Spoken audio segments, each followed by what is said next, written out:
Hey everyone, just want to talk about Glock 26L. What is that? Why would somebody want that? Well, I recently posted some videos of me shooting this project that I'm working on, and just wanted to go over some pros and cons about why somebody would want to have a 26L, Glock 26L. So let me explain that for you. It's basically a Glock 19 with a grip chopped down to the length of a Glock 26 to accept Glock 26 10-round mags. So why would you do that? Well, concealment. So everybody knows in the concealed carry world, it's harder to hide a longer grip than a longer slide. So 26 grip length conceals real well for me. 19 does most of the time, but for sure the 26 grip length disappears. No problem concealing it. No evidence of printing whatsoever. So less likelihood of printing, let's say that. So basically, I have a few 19s, and this is one that I one of my older 19s that I, kind of did a crappy stippling job on back in the day. Got the finger grooves removed and all that. So figured it'd be a good candidate for a grip chop. And I've been wanting to do this for a few years. I tell you, the first time I saw this was Rob Pincus. I believe that's his name. He ended up making a few videos back in 2012 about the ultimate concealed carry gun. His opinion and how he carries appendix and how the 26 grip just concealed better for him and his body type. So he took a 19, chopped it off, and I've been intrigued by it ever since. So I finally got up the nerve to chop one of mine off and test it out and see how I liked it. You can get these frames for around $100 on Gunbroker, so it's not that crazy of a deal to replace it if I don't like it. And like I said, I have other 19s, so that's not that big a deal. But so why would a guy want to chop the grip off? Well, let me go over some pros. Pros: concealment. Over a standard 19, you get a little bit more concealment out of this shorter grip. You do give up some rounds. We'll talk about that in a little bit, but we'll go over the pros. Another pro over a Glock 26 would be standard rail. So the ability to attach a light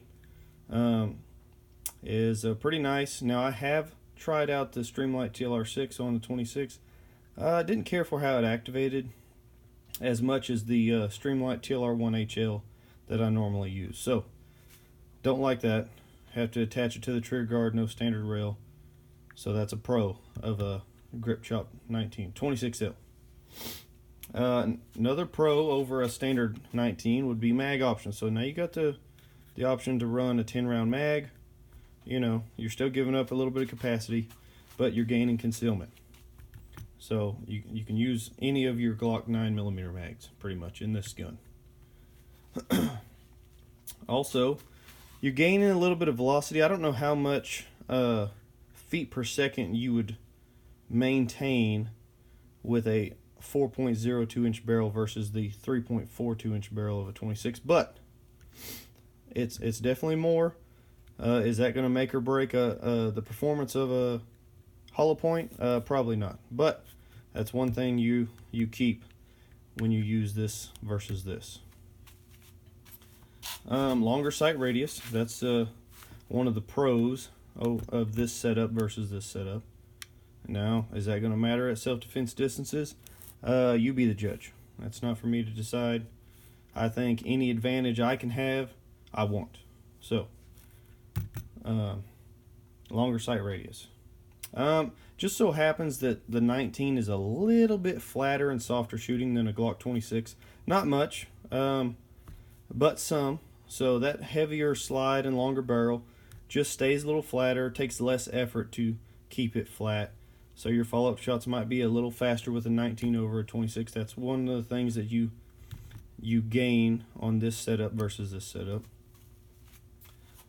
Now, one thing that I didn't think about before doing this, and that was just a welcome pro, if you will, is is while carrying this, it seems to stay in place a little bit better than this because of that longer slide and the weight out front, the weight down low, I guess you'd say, as it's being carried.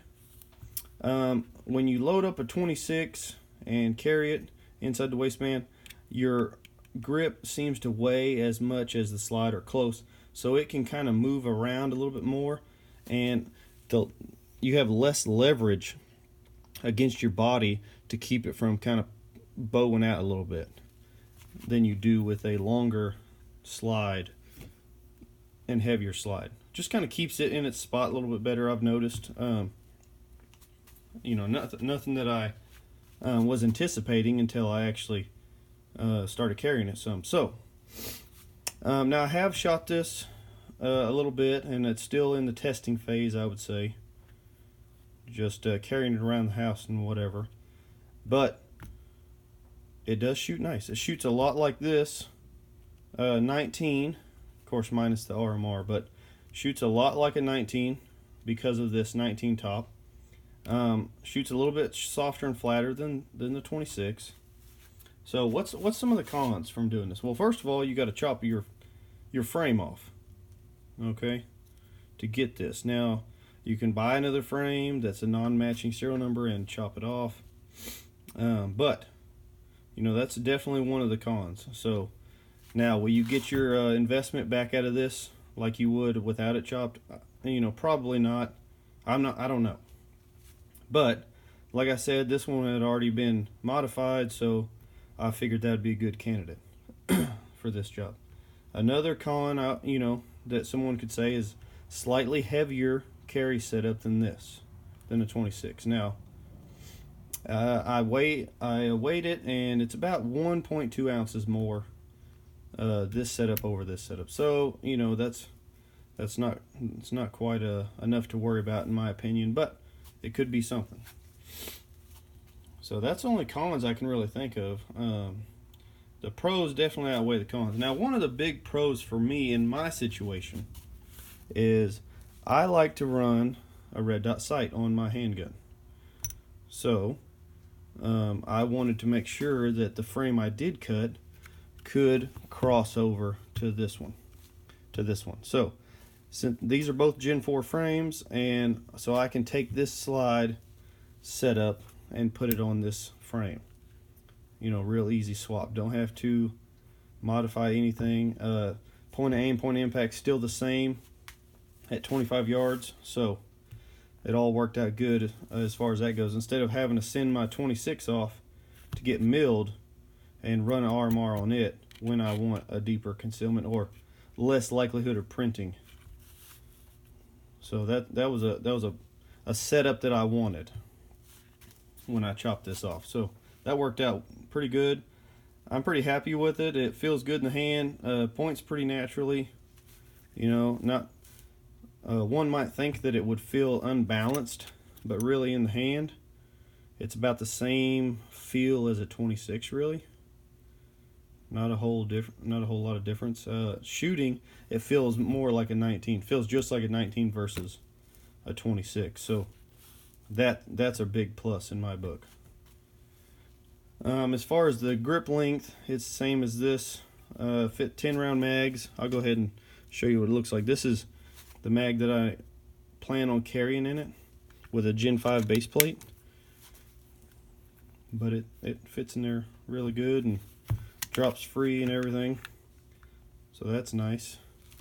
Now, one of the cons the guy might say is, you know, what about the 19 size mag? Well, it works just like a 26. So you put a 19 size mag in there, well, you got your 19 back. And you could rest your pinky on there, or, you know, get a extension for your 10 round base plates just like everybody does with their 26 if they want. So I just wanted to get a video out there on the Glock 26 long slide L, if you will, and just talk about why I did it, and maybe it will shed some light to people that don't know about this kind of setup. Now, there are several other people that have done this and made videos on it. I just wanted to put it out on my channel and just tell about some pros and cons of this setup. Alright, thank you.